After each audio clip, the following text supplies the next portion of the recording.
नमस्ते दोस्तों, general health knowledge channel पर आपका सब मैं आयुष सिंह हूं। लाइक शेयर फॉलो करें, सपोर्ट के लिए धन्यवाद। हम हर पल सांस लेते हैं, अक्सर बिना सोचे समझे। ये हमारे फेफड़े हैं जो चुपचाप अपना काम करते रहते हैं। लेकिन सोचिए, जब इनमें कोई दिक्कत आ जाती है, इसका असर पूरे शरीर पर महसूस होता है। तो चलिए आज फेफड़ों से जुड़ी कुछ आम बीमारियों को जरा करीब से समझते हैं। तो आज हम बात करेंगे सबसे पहले कि हमारे फेफड़े आखिर करते क्या हैं, फिर देखेंगे कि इन्फेक्शन होने पर क्या होता है।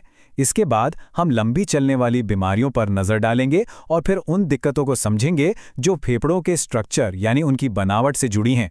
और हाँ, सबसे आखिर में हम ये जानेंगे कि अपने शरीर के संकेतों को कैसे सुनें और समझें। तो चलिए शुरू करते हैं हमारे पहले हिस्से से।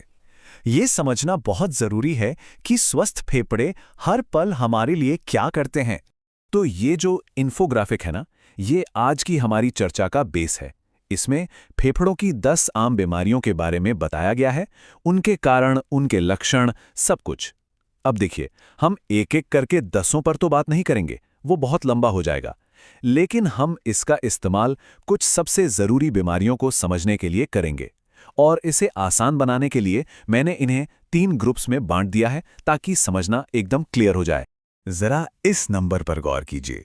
एक दिन में करीब 20,000 सांसें, मतलब हर पल बिना रुके हमारे फेफड़े शरीर के हर एक सेल तक जिंदगी पहुंचा रहे हैं, ऑक्सीजन के रूप में। ये कितना जरूरी है हम सब जानते हैं। ठीक है, तो अब आते हैं बीमारियों के पहले ग्रुप पर। ये हैं इन्फेक्शंस, यानी वो बीमारियां जो बाहर से आए कीटाणुओं जैसे बैक्टीरिया या वायरस के हमले से होती हैं। तो फेफड़ों का इन्फेक्शन आखिर होता क्या है?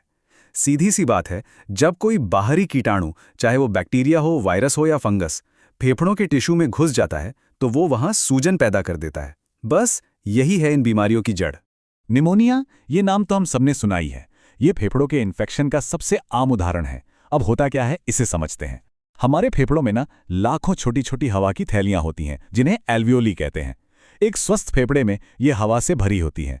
लेकिन निमोनिया में इन्हीं थैलियों में मवाद या कोई और तरल भर जाता है, और जाहिर है, जब हवा की जगह पानी भर जाए तो सांस लेना कितना मुश्किल हो जाएगा।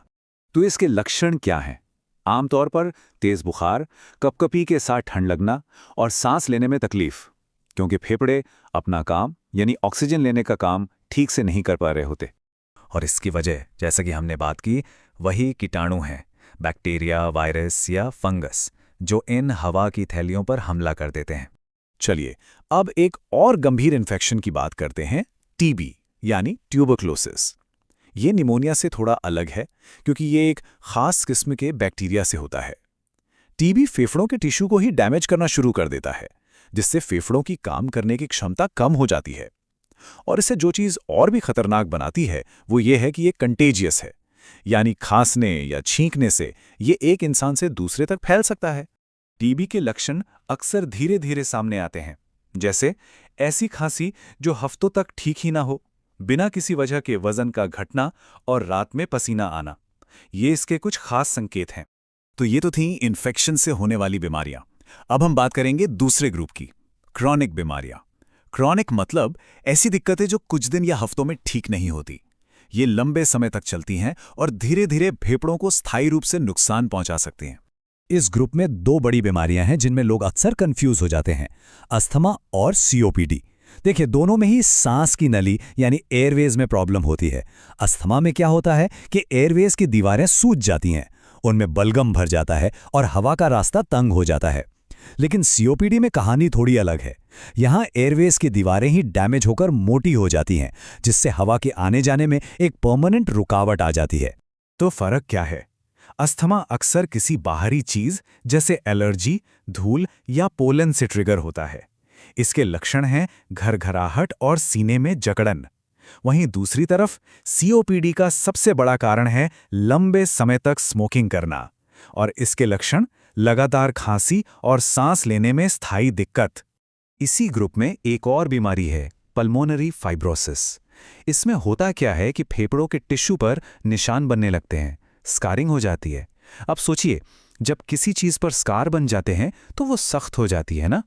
फेफड़ों के साथ भी यही होता है। वो अपनी लचक खो देते हैं और एक गुब्बारे की तरह आसानी से फूल पिचक नहीं पाते। नतीजा ये होता है कि सांस लेना बहुत ही मुश्किल हो जाता है।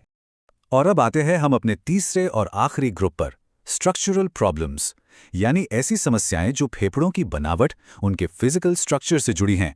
यहाँ दिक्कत इन्फेक्शन या सूजन की नहीं, बल्कि फेफड़ों को हुए सीधे नुकसान की है। फेफड़ों का कैंसर शायद इसका सबसे गंभीर उदाहरण है।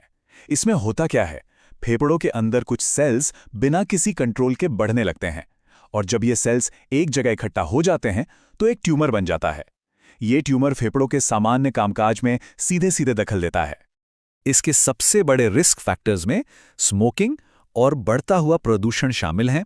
और इसके वार्निंग साइंस, मतलब चेतावनी के संकेत क्या हैं? लगातार खांसी का बने रहना, खांसी में खून आना या फिर अचानक वजन कम होना, इन पर ध्यान देना बेहद जरूरी है। अब एक और स्ट्रक्चरल प्रॉब्लम की बात करते हैं, न्यूमोथोरैक्स। आम भाषा में इसे फेफड़े का कोलैप्स होना कहते हैं। सोचिए, अगर फेफड़े और सीने की दीवार के बीच कहीं से हवा लीक हो जाए तो क्या होगा? ये हवा फेफड़े पर बाहर से दबाव डालेगी और वो एक पिचके हुए गुब्बारे की तरह हो जाएगा। ये एक मेडिकल इमरजेंसी होती है। इसके लक्षण भी अचानक और बहुत गंभीर होते हैं, जैसे सीने में तेज दर्द और सांस लेने में बहुत ज्यादा तकलीफ। तो इन सब बीमारियों के बारे में जानने के बाद अब हम सबसे जरूरी बात पर आते हैं, और वो है अपने शरीर के भेजे हुए संकेतों को सुनना और समझना। तो गौर करने वाली बात यह है कि कई बीमारियों के चेतावनी संकेत एक जैसे हो सकते हैं।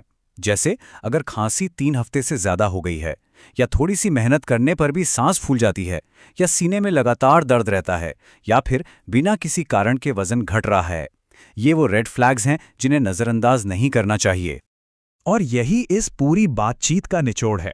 इन लक्षणों को जितनी जल्दी पहचान लिया जाए, फेफड़ों की सेहत को बनाए रखने की दिशा में वो उतना ही बड़ा और जरूरी कदम साबित होता है। तो आखिर में एक सवाल खुद से पूछने के लिए, इन सब संकेतों को जानने के बाद फेफड़ों की सेहत को बेहतर बनाने के लिए आज ही, अभी वो कौन सा एक छोटा सा कदम उठाया जा सकता है? इस पर जरूर सोचिएगा।